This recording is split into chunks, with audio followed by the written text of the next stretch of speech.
Doctor Sunil Karpe जी के सानिध्य में साईं बाबा की महिमा को आत्मसात कर आध्यात्मिक जीवन जीने की कला सीखें।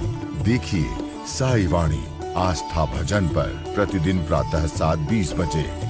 आस्था पर प्रत्येक रविवार प्रातः 8:20 बजे।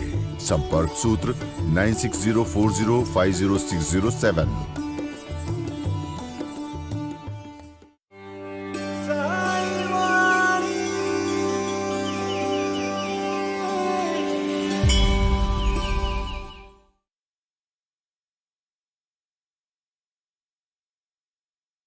साईं तेरे चरणों में कोटि प्रणाम।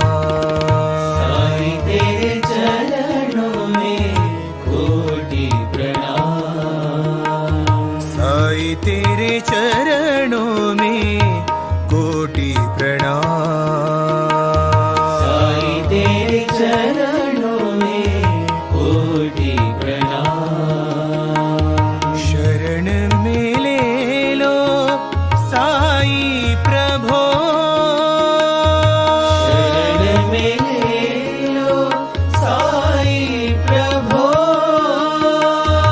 शरण में ले लो साईं प्रभो।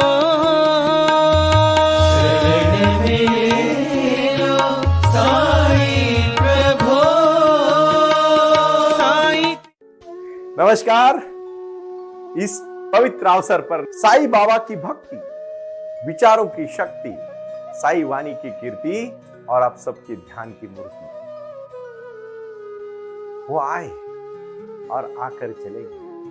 मौन रहे और कुछ कह गए। कुछ था जो बिन बाटे ही बढ़ गया, जल उठे दिए और अंधेरा झट गया।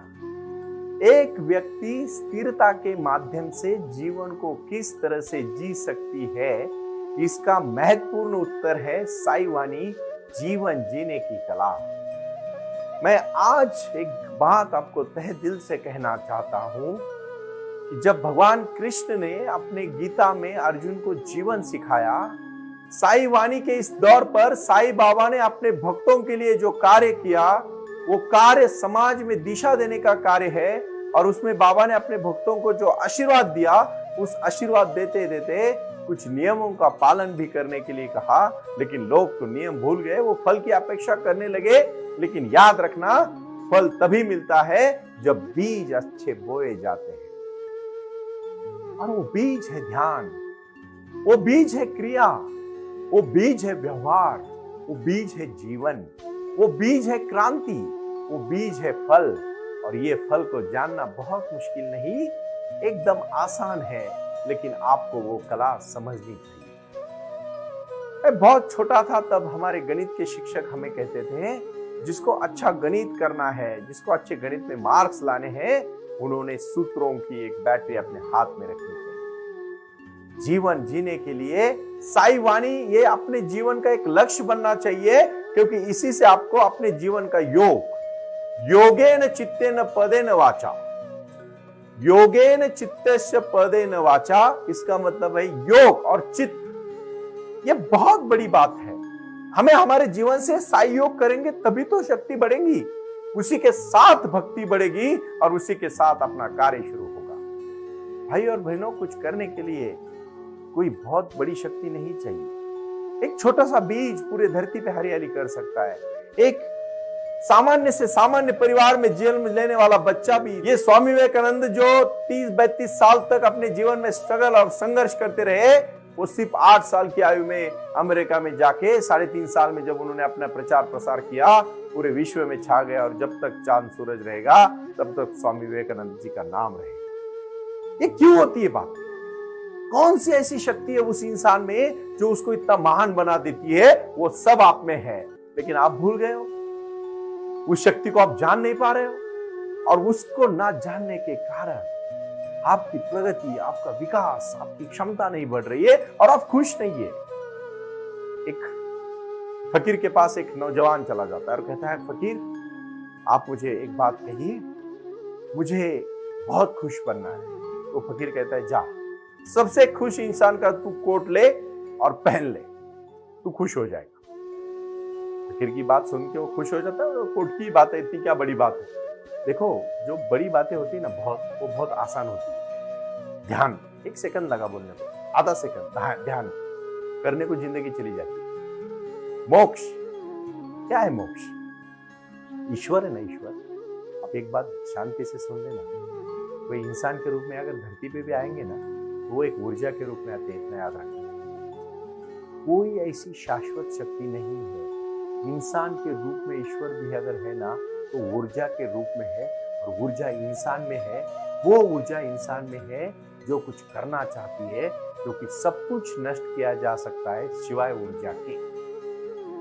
ऊर्जा कभी नष्ट नहीं होती, याद रखना। वो सिर्फ हस्तांतरित होती है, रूपांतरित होती है। बुरा इंसान जो काम करता है उसको भी उतनी शक्ति लगती है जितना अच्छा इंसान करता है। वही काम अगर वो अच्छा करेगा तो अच्छा हो जाएगा। मैं यही बातों को तो कहना चाहता हूँ।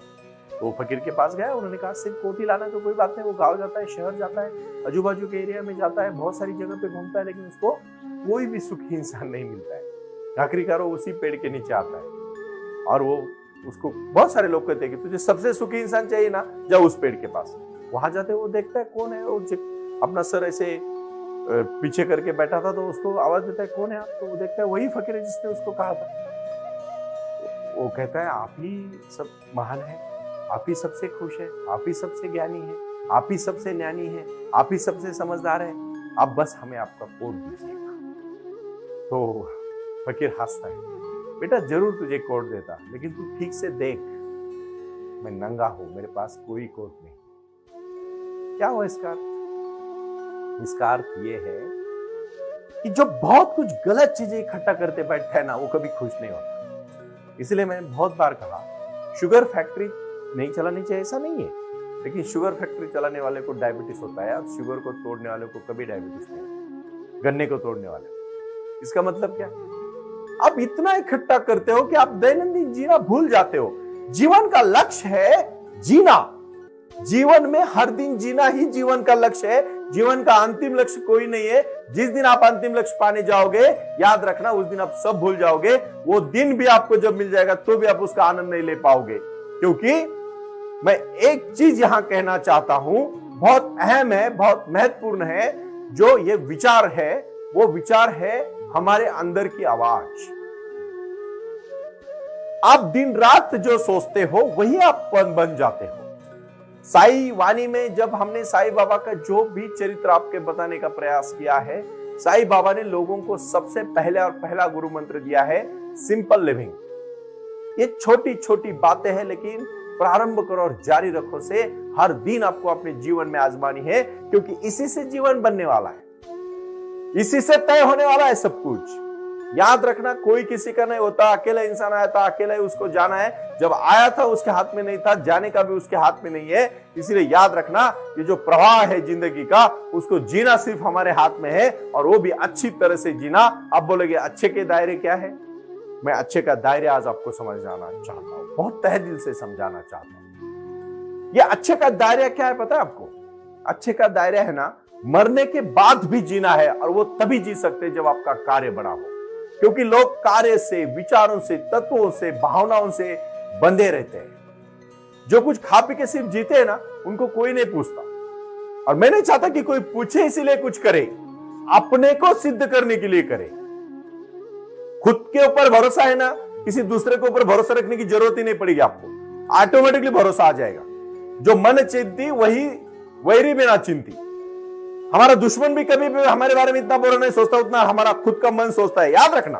और जो भी मैं बोल रहा हूं, ये सब होता है मेडिटेशन में बैठने के समय। मेरा बोलना सिर्फ एक चीज के लिए कि आप लोग आए और मेडिटेशन करें, आप लोग साई वाणी से जुड़े और साई क्रिया करें, साई ध्यान करें और मेडिटेशन करें। सब आपके प्रश्न आपके पास है, उत्तर आपके पास है, कहीं बाहर जाने की जरूरत नहीं है। भाई और बहनों, जोश और विश्वास के साथ मैं आज कह रहा हूं, इतनी क्षमता भरी भावनाओं के साथ जब मैं आपके सामने प्रकट होता हूं, इस विषय को लेकर होता हूं, तो मेरी एक ही भावना होती है, एक ही उद्देश्य होता है कि आप कुछ अपने जीवन में करें। लेकिन करने से पहले अपने जैसे एक अच्छा जमींदार, अच्छा खेती करने वाला इंसान, एक फार्मर, एक किसान जब अपनी खेती में कुछ धान डालता है तो उसके पहले सब उसके ऊपर तन निकाल देता है। उसी प्रकार अपने अच्छे कार्य के लिए अपने शरीर को, मन को, विचारों को, बुद्धि को पहले पवित्र बनाना पड़ेगा और ये पवित्र बनाई हुई बुद्धि ही आपको आगे लेके जाएगी, वरना आप कहीं नहीं पहुंचोगे। अगर पहुंचोगे भी तो गलत मार्ग से जाओगे, कोई फायदा नहीं। कोई चंद खुशी से के लिए मत करो, ऐसी शाश्वत खुशी अगर चाहते हो तो ध्यान को आपको जोड़ना पड़ेगा। सिवाय ध्यान के जिंदगी में कुछ भी नहीं है। अंतिम लक्ष्य होना चाहिए, वो जिस दिन मिल जाएगा बाकी सब चीजें ऑटोमेटिकली मिल जाएगी। क्योंकि ऐसा कहा जाता है पानी में अगर कुछ जीव जंतु है खराब तो उसको उबालने से निकल जाते हैं। जब पानी उबला जाता है तो खराब पानी होने का सवाल ही नहीं आता। जिंदगी में जब ध्यानी इंसान बन जाता है तो वो ज्ञानी बनता है, चारित्र्यवान बनता है, सहनशील बनता है, कृतिशील बनता है, कर्तृत्ववान बनता है, प्यारा बनता है। माँ बाप से लेके आज कभी कभी वृद्धाश्रम में जाने का समय जब कभी जाते हैं ऐसे ही तो आंखें रोने लगती है। अरे जिस माँ बाप ने आपको पढ़ा जिस सोसाइटी में मैं रहता हूं उस सोसाइटी में एक महिला रहती है और उसके एक बुजुर्ग पति है। उनको 2 बेटी है। दोनों बेटियां रहती है अमेरिका में। उनको पढ़ाया, लिखाया, बड़ा किया। दोनों अमेरिका चली गई, उनके परिवार वहां बस गए। अभी वो बूढ़े हैं, 75 और 80 एज है उन्होंने वो घर छोड़ के अभी दूसरे सोसाइटी में फ्लैट वाली बिल्डिंग में रहने गए। 2-3 दिन पहले वो सामान निकाल रहे थे, मैंने उनको जाके थोड़ी मदद की, मेरे कुछ लोगों ने मदद की। मैंने उसको पूछा, अपने बेटी को बहुत अच्छा पढ़ाया। उन्होंने आंखों में आंसू डाल के कहा, हाँ बेटा बहुत अच्छा पढ़ाया। लेकिन वो अंकल बोले, क्या फायदा, आज इस उम्र में अगर वो हमारे सहारा नहीं है, साथ नहीं है तो क्या फायदा। मुझे उस पिता की नजर में सबसे ज्यादा दुख दिखा। 5 साल मैंने देखा वो नहीं आए कभी। क्या फायदा। कोई त्योहार, कोई कभी उनके दिल चेहरे पे खुशी मैंने नहीं देखी। उनके मन में पैसा है उनके पास, लेकिन गम बहुत है। जब अपनों का गम बहुत सताता है ना भाइयों, उससे ज्यादा दुख नहीं होता। ये साई वाणी है ना, जीवन जीने की कला है। मुझे कोई आध्यात्म का ज्ञान आपको नहीं जानना है। यहाँ से मुझे कोई आपको बड़े बड़े मनोरंजक कहानियां सुना के मंत्रमुग्ध नहीं करना है। यहाँ से मुझे सिर्फ इतना सोचना है, जो आप करना चाहते हो लाइफ में उसके लिए खुश रहो। वो है, आज वो भी जी रहे हैं, लेकिन जिंदगी जी नहीं रहे, जिंदगी को काट रहे। बहुत बड़ा फर्क है जीना और काटना। कितना बुरा लगा जब उन बेटियों को पढ़ाया होगा। कुछ सपने तो रखे होंगे ना उन्होंने थोड़े बहुत अपने मन में, कि कम से कम हर दिन तो नहीं, लेकिन कभी कभार आके तो पूछे कि मेरी माँ कैसी है, मेरे पिताजी कैसे हैं। 4 खाने की चीजें उनको दे, उनके बारे में, उनकी सेहत का ख्याल करें। भले उनके पास पैसे होंगे तो भी प्यार से उनको कुछ चीजें ला के दे।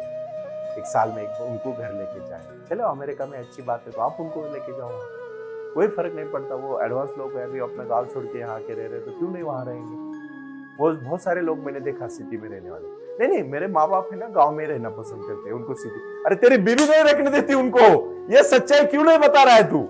सच्चाई से मुखर होने वाले लोगों को मैं आज एक बात कहना चाहता हूं, कितना भी पूजा पाठ करो, अगर आप अपने माँ बाप की सेवा नहीं कर रहे हो, आपको कोई भगवान प्रसन्न नहीं होगा।